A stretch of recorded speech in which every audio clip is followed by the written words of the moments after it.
Hey, everybody, and welcome to True Crime Paranormal with the Psychic Sisters.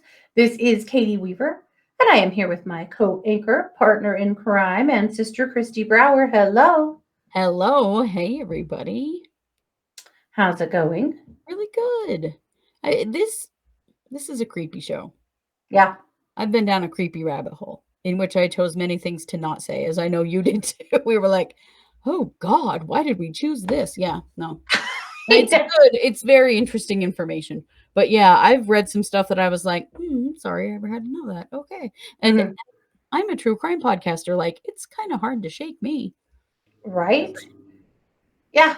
So we're going to be pretty macabre today, but we're going to try to not be like the worst thing that's ever happened. Yeah, we're gonna. So, this is this is a production for Patreon. So, as always, we want to thank our patrons very much for all of the support. You guys make it possible for us to do what we do. You guys pay for our software. You help us out. You really do, and we appreciate you very much. Yeah. So, we couldn't do this if we didn't have a little extra help because turns Mhm. out when you get more followers and more, episodes and stuff out there, it gets quite expensive. It So does. we're very lucky to have such generous and sweet friends around us. So thank you as always. Mhm.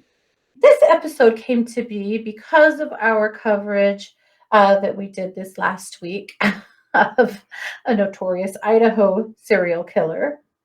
And we talked quite a lot about his execution yesterday.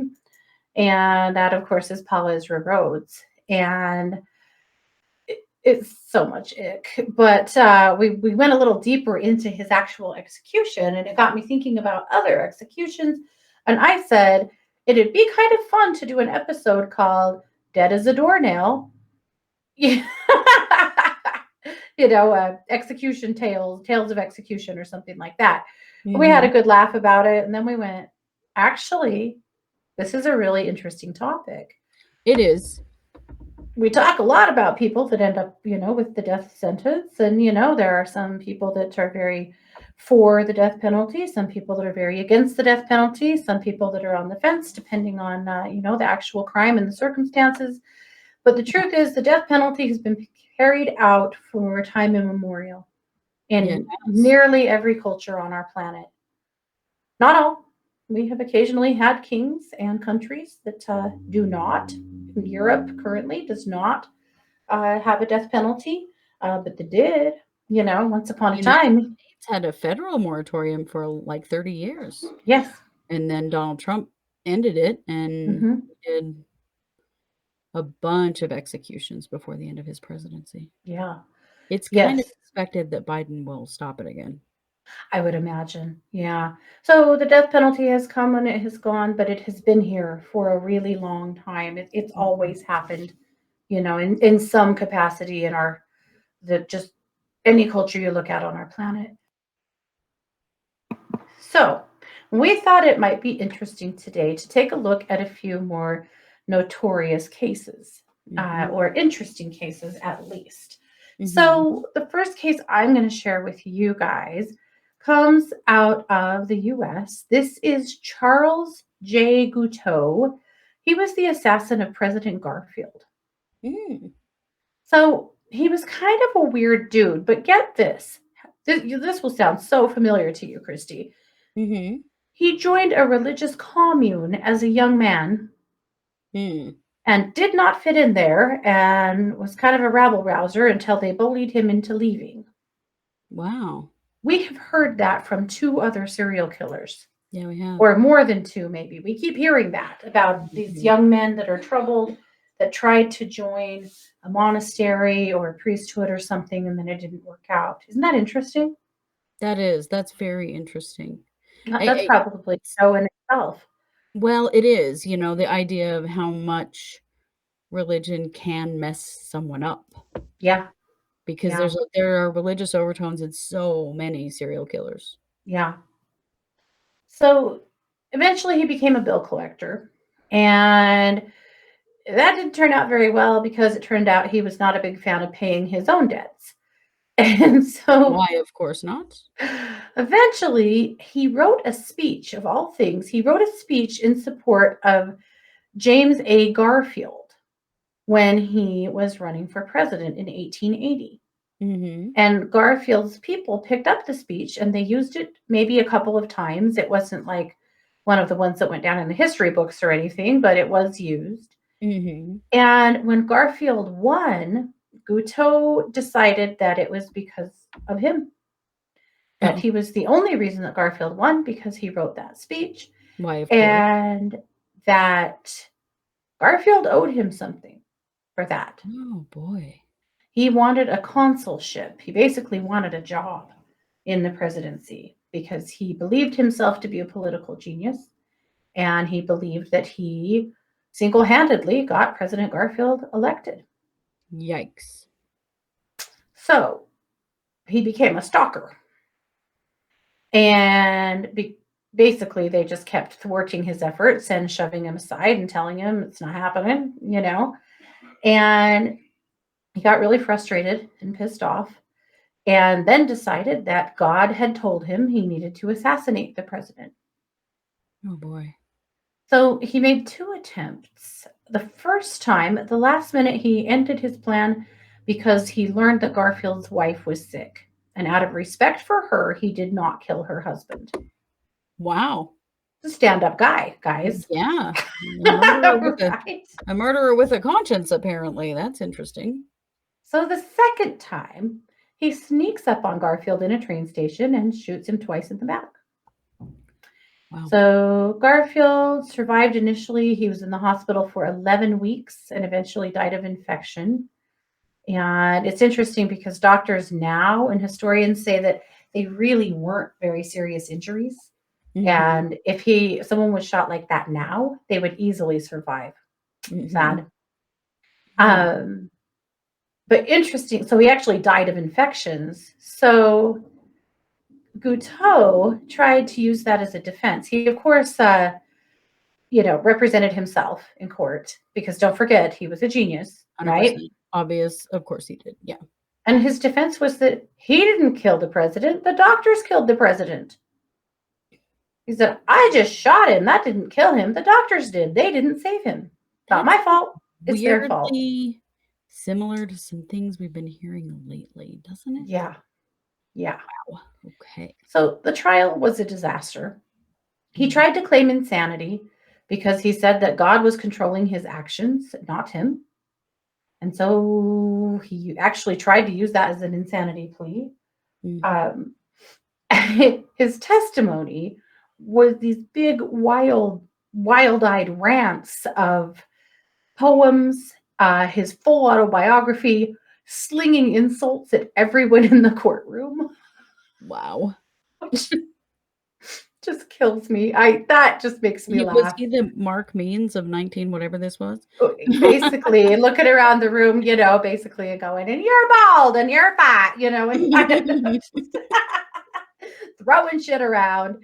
Anyway, they finally would seek out legal advice from random audience members by passing notes to people and asking them what they thought of things he was saying. Oh, good Lord. He said that Terrifying. while he was there, what he would really like to do is find a nice Christian lady under the age of 30. Like he was just using this as his own personal circus. Mhm. So eventually, he also let them know that as soon as this was over, he was going to file his papers to run for president. Oh boy. So really didn't think he was going to be convicted, did he? So No. eventually he was indeed convicted of murder and sentenced to hang. When the sentence was handed out, he called the jury low consummate jackasses. Well, okay. So There you have it. when they take him to the execution, so he's going to be hung. He danced all his way up to the gallows, like did some wild, unhinged, kind of terrifying dance. Then he Man. gets there and he demands an audience to read his final words.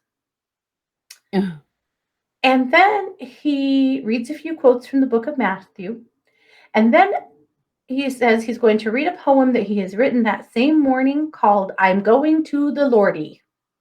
And he sang the first verse Oh and boy. then decided to just read the rest. The whole crowd is shouting and booing, and basically they're like, kill this idiot. But so here's what's really chilling about it. Mm. The poem was meant to sound like a child babbling to his mama and papa. And so he sang and then spoke the poem in a high pitched child's voice. Yikes. And it was apparently quite upsetting I and would insane. imagine it was. Wow. So the poem is, or at least in part, I'm going to the Lord. I saved my party and my land. Glory, hallelujah. But they have murdered me for it. And that is the reason I'm going to the Lordy. Glory, hallelujah. Glory, hallelujah. I'm going to the Lordy. Wow. He was very upset, however, because he said that he was insisting upon having an orchestra to play along. But big surprise for him, that request was denied. Yeah, I know they do grant a few things on death row, but I don't think an Mhm. orchestra to To be at your perform your hanging last with poem. one of them. Mhm. Wow. Now, at one point, he had a hard time getting through the whole poem. It was very long. And he broke down and cried quite a few times. And at one point, sobbed for several minutes on the shoulder of the executioner. Good Lord. What the hell? Uh, Finally, Well, he and was why are finished. they tolerating all this? Like, why wasn't someone like, "Wait a minute, we're in charge. Why" that's We need pretty to be wild. done with this nonsense, right? No, they let him do it all. And then they hung him. So as the poem was finally completely completed, Yeah. they did hang him.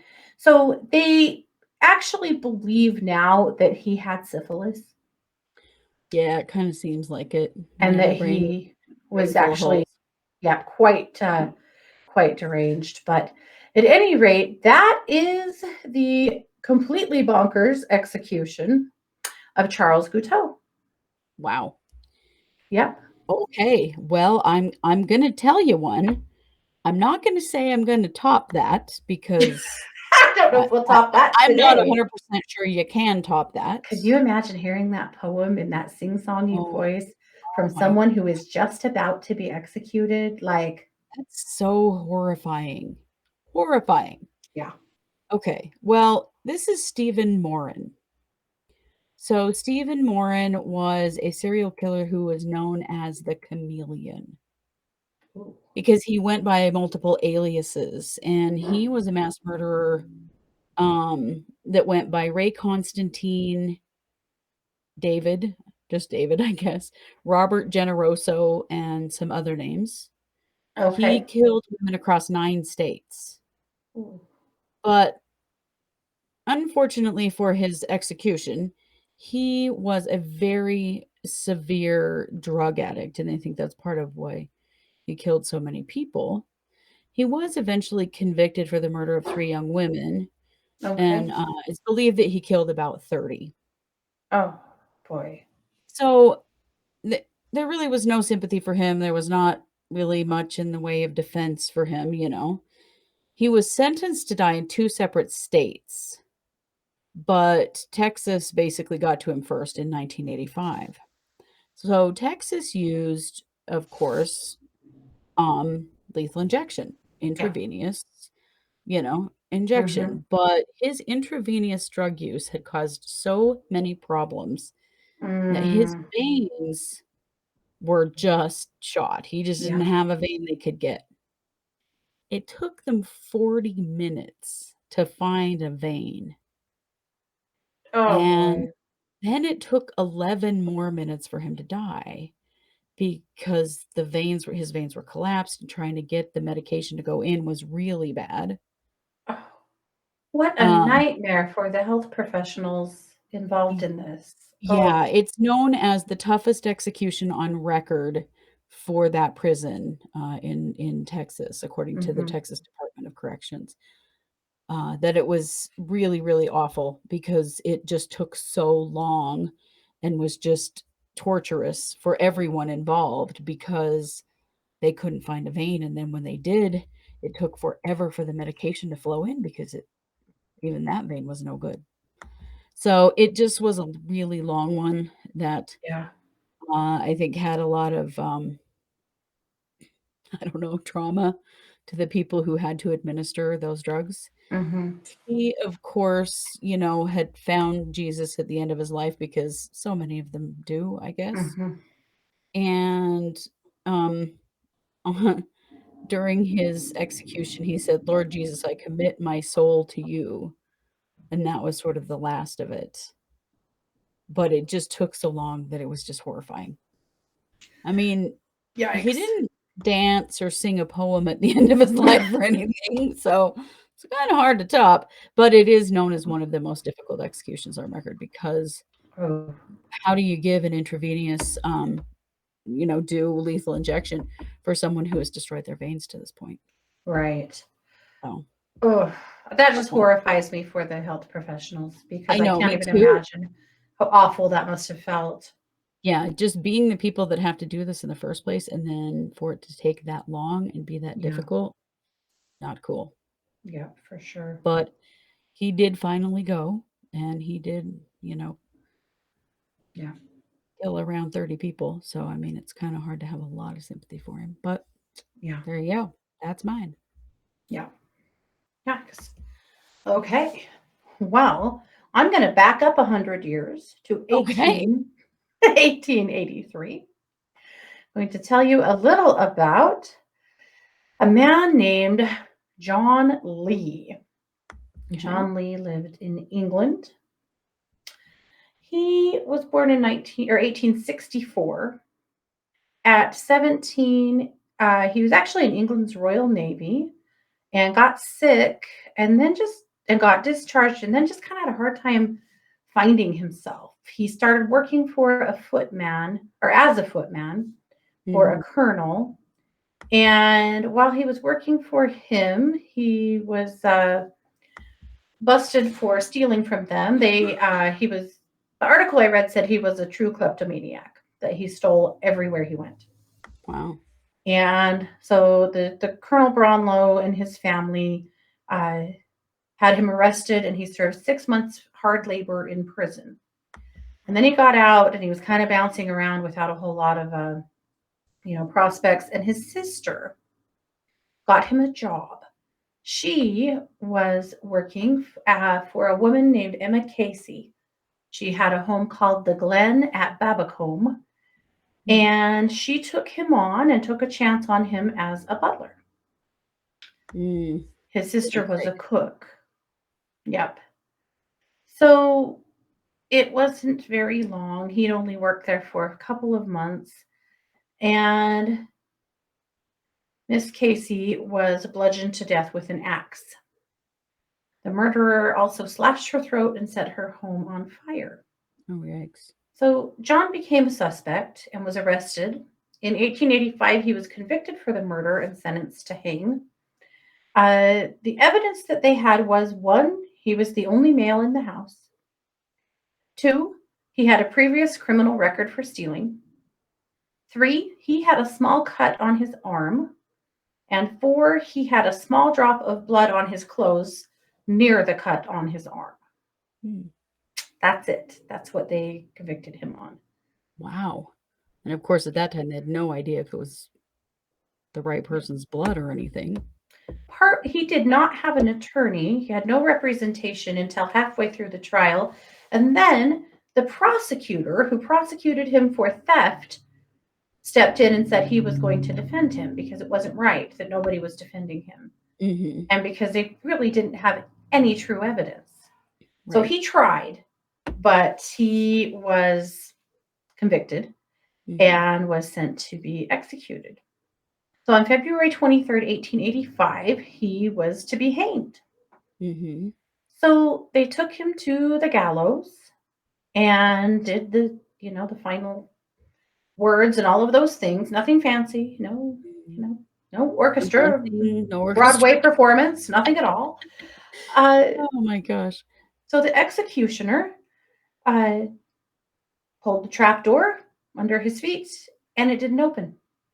And he was so confused because he had checked it before they ever brought John to the podium and it worked just fine. So Mhm. they pulled him down. They went through their test again and it worked just fine. Hmm. So he was like, huh. So he took it back up there, pulled the trap. It didn't work. Weird. So they pulled him off again and checked the trap, and it was working just fine. So they tried again for the third time to hang John. And Mhm. guess what? It didn't work. So This dude was the not supposed to die. executioner says, I'm not doing this. He's obviously not supposed to die. We're done here. And sends him back to the prison for the judge to decide what to do with him. So they decide to change his sentence to life imprisonment.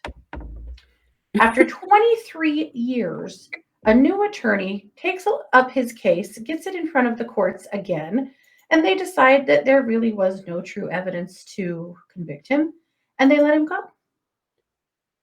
He's only, at this Heck? point, 43 years old, but he spent 23 years in prison for a crime that he did or didn't commit. We We don't don't know. know. And after he leaves prison, he gets married and he immigrates to the United States and he lives a quiet, happy life in Milwaukee for until 1945 when he dies at the ripe old age of 81. Wow. Yeah, That is super weird. yep. He was known as the man they could not hang. Right? I mean, if they can't kill you, then at what point do you get to say, "Yeah, you tried, didn't work?" Yep. Wow. So that's what happened to John Lee. John Lee.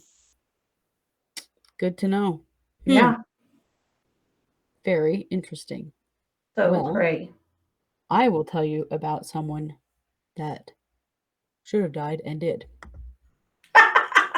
Well, there you go. There you go. This is Brian Steckel. Brian Steckel strangled, raped, and sexually abused 29-year-old Sandra Lee with a screwdriver. He then Oh, set her on fire before she died of smoke inhalation and severe burns. oh my God. So, unsurprising to everyone, he was given the death penalty. Sure. Even during the trial, he was sending like taunting letters to Sandra's mother. Oh, Like, dude was awful, yeah. okay?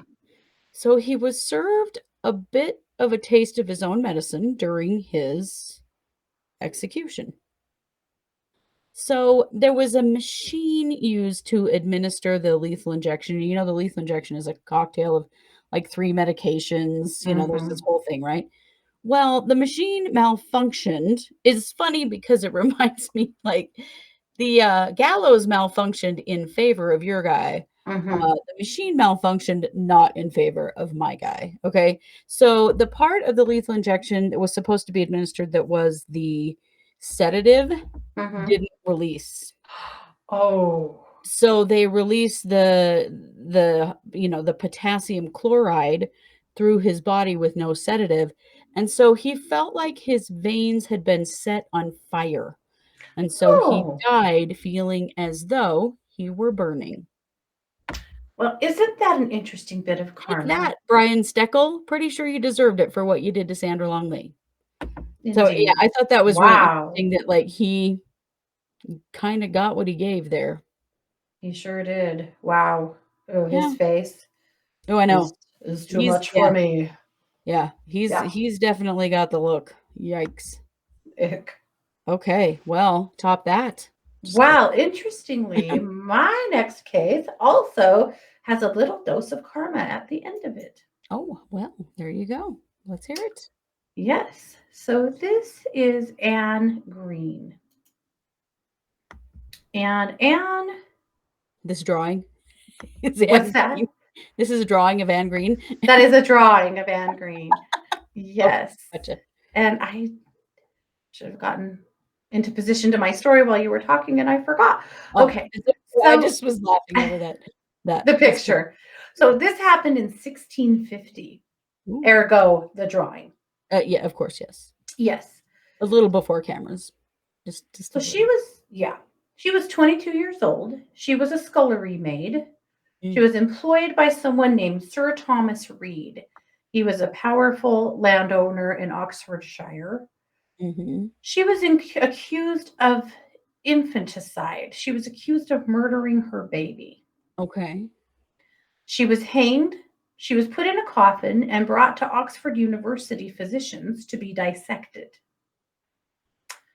Ooh. So the back then, corpses of the executed were the only legally available source of bodies for dissection to advance Mhm. medical knowledge. It was the only place they could get a dead body is if they were executed. Oh, yikes. So these two gentlemen, Dr. William Petty and Dr. Thomas Willis, open up her coffin and she's alive. She has a faint pulse, so they jump into action and revive her and save her life. Wow. And then they take a look at the infant. And what they discover is that she didn't kill her baby, she had a miscarriage. Mhm. She had a late term miscarriage. The fetus was 9 inches long, Oh, wow. and she was ashamed because this baby was conceived out of wedlock by Sir Thomas Reed's grandson, a gentleman named, if you can call him that, a guy named Geoffrey Reed, Mhm. who had made a lot of false promises to her that they were going to be together and whatnot. And Mhm. she Mhm. ended up getting pregnant. So she lost the baby in the outhouse and then she buried it and it was discovered. Mm. So that was actually considered murder. Yikes. So she had been arrested and prosecuted as Mm. if she had murdered her baby, which is really sad. A Yes. midwife had testified that the baby was underdeveloped and there's no way this was a full term baby, Yeah. but it didn't make any difference at all. They didn't care. She was just, and the who led the charge on her prosecution, her employer. Mm. They were just determined that to punish this woman for nothing. Yikes. They were mad because she told the truth about the baby's father. Oh. Uh-huh. When Okay. she was asked who the father of the baby was, she was honest. Mm. And then, of course, that family took that to mean that she was smearing their family and blah, blah, blah. Anyway, so back to her failed execution. She lived. And so here's what they think happened her body dangled for 30 minutes. Wow. And it didn't kill her? 30 minutes. Yes. Yikes. Yep. Interestingly, her last words before she was hanged were, "May God reveal the lewdness of the family I worked for. May God show my innocence." That's what she said. Wow. Well, someone was Interestingly, listening, apparently. right? So she hangs for 30 minutes. Her friends pull her body down and thump on her chest with a musket butt to make sure she's dead. What's the purpose of that? I don't know. Apparently, it was really cold outside. And so modern science now thinks that probably the coldness and that they might have actually, when they pounded on her chest with the musket butt, they might have Started jump her started heart? her heart. Hmm. So at any rate, the courts decided that her innocence was, or her survival was proof of her innocence, that God Yeah. didn't let her die because she was not guilty of a crime. And they gave her a reprieve. Wow. And her former employer, Sir Thomas Reed, was outraged and had a fit and was, marching into the courts making threats and fell over dead 3 days later. So there's a little bit of Well, karma of to the course he did. story. That is interesting. So she became a bit of a minor celebrity. She was actually allowed to keep her coffin and she toured around the country telling her story of her quick visit to the afterlife and showing her coffin and Okay. made quite a lot of money that way that she was used to, be able to support herself. Eventually she married, had 3 children and died an old lady, Wow. Well, good for her, by right? God. That's right. Yeah. Yep. So that Wow. is the story of Anne Green. That is wild. Wild. Yep. Okay. Well, I can't top that, but I have one more. Well, okay. Here we go. This is a pretty recent one and a pretty famous one. So this is Clayton Lockett. He was executed in 2014.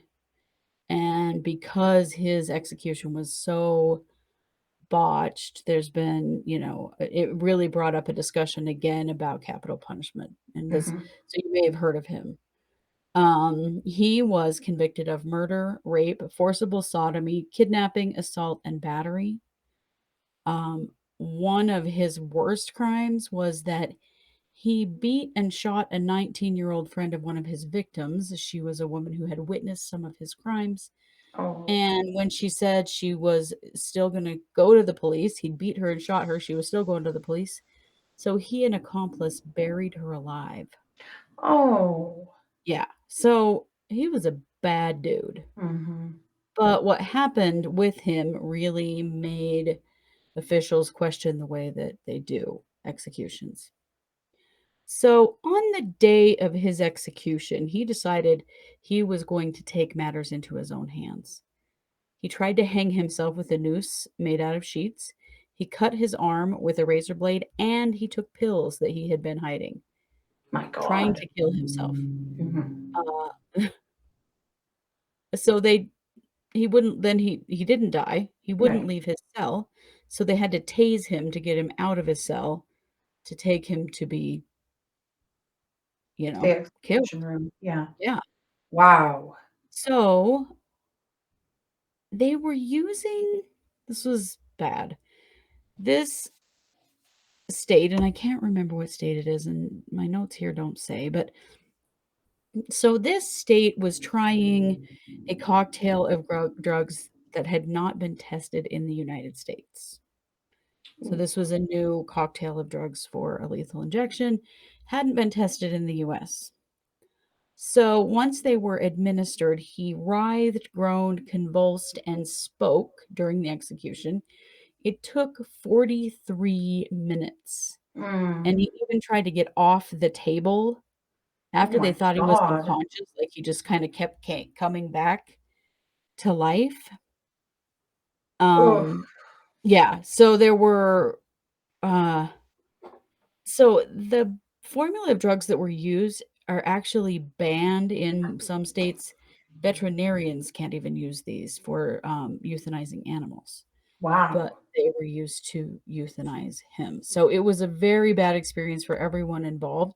He just kinda wouldn't die for a long time, and then he was obviously in distress and, it wasn't just go to sleep, don't wake up again kind of thing at all. And Yeah. so it did really raise the question about, like, needing to really look at the way that decisions are made about what drugs are used and what drugs are allowed to be used and not. Yeah. Because it's different by state, like, this isn't a federal thing. If you're convicted of a crime by a state, your execution can be done the way that state's laws Right. say. There's not a lot of federal regulation around this, and there's some questions about whether there needs to be. Hmm. I don't know, it's such a crazy Wow. conversation to I mean, I mean, it he was is. a horrendous murderer, but Right. then we have to decide how we're gonna kill him? I don't It know. is a hard conversation because, on one hand, I guess you get what you give, you know? But Mhm. on the other, my concern is always for the executioners, for the people that are carrying out these Right, people sentences actually have to do this stuff. and what kind of trauma this leaves them with. And that's more always my concern, honestly, than it is for the prisoners. Just, and I know that, there's a lot of human rights conversations and questions here. And I know that many of you probably have a very strong opinion on this one way or the other. And I totally Right. respect that. Um, Mm, but every time I watch this stuff and read about executions, it's always the executioners that I think about, mhm. particularly the healthcare. I mean, okay, back in, the dark ages or, when they'd pull a guillotine and, that was somebody's job or, Yeah, a soldier that had a big axe or whatever. he signed up for that job, you know, and probably didn't go home at night and with a, pain in the gut, pit of his stomach over it. But you think about more modern people, or modern days, that we're talking about a lot of times healthcare professionals whose Mhm. job is to administer one portion, and that's Yeah, how they do it. They administer one portion, so that you didn't kill this person. right. You contributed to, Well, and or that's like whatever. But in Brian Steckel's case, they had the machine. Some places have a machine that, right, administers the meds, but then what if the machine messes up? Like, right. Well, oh, but someone still has to place the IV and monitor him right, until they he have dies. And right. They don't actually have to push the medication, Mhm. but then if the machine screws up, then you're in big trouble, obviously. I was reading yesterday about a reporter who has attended 300 executions in Texas. Yeah. Yeah, because the press have the right 300. to attend and report on Mhm. them.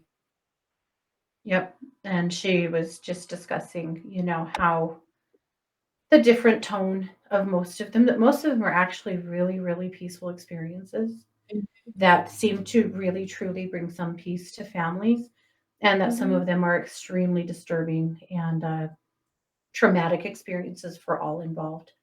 Right. And that one of her takeaways has been the mothers of these criminals, how Mhm. often they are there, and their hurt and grief and shock watching Yeah. their child die. Yeah, Mm. I could not do it. I'll tell you that. I don't think I could ever attend an execution. Yeah, No. I don't think I could either. It's really that's really a lot. And there's always the question of, what if we're wrong?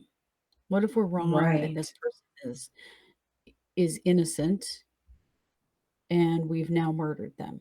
Well, I sure, don't know. because surely for time immemorial, we have been murdering, or not murdering, we've been executing people for crimes committed. How often have we, as a society, executed Never. people that were innocent? Or, like Yeah, our poor little Anne that we talked about today, yeah, did nothing wrong. She had a miscarriage. yeah. That was not her fault in any way, but she got Mm, pregnant out of wedlock. There was another case that I didn't bring to you guys today about a 16-year-old who was put in prison because she had been being raped by her uncle. And so she violated the law of chastity. yeah. And this was in uh, Middle Eastern a Middle country, Eastern probably. country. Yeah. And she was executed for breaking the laws of chastity because someone raped her.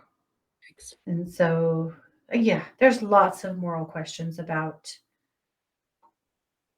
the death penalty and executions, and it's a lot to think about. So, It is. we probably made you laugh a little today, made you think a little today, and and also probably dropped your stomach and to your feet a couple of Yeah, times today. But I think it is a topic we report so often on this channel about death penalty cases, but we never really talk about the death penalty itself. yeah, Yesterday going through Paul Ezra Rhodes, that the whole day of what his that day looked like for him, yeah. for law enforcement, that just really kind of dialed home to me some things that I haven't probably thought about enough. Yeah, yeah. Oh, me too, me too, most definitely. And It's now an I'll probably important think about it too much.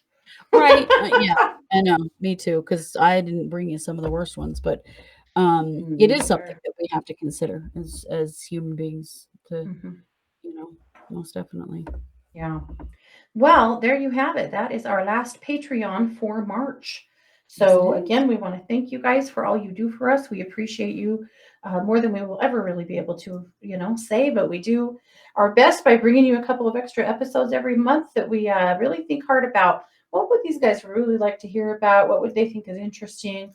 What does Mhm. this select group get to hear from us this month? And that's what we bring Yeah, you.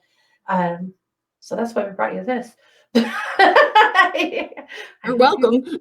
yeah, I hope you I can sleep mean, tonight. this is a true crime channel, so I It don't think you're is. that Yeah, these guys aren't soft. No. no. All righty. Well, that's it. So this has been a Patreon production of True Crime Paranormal with the Psychic Sisters. Take care.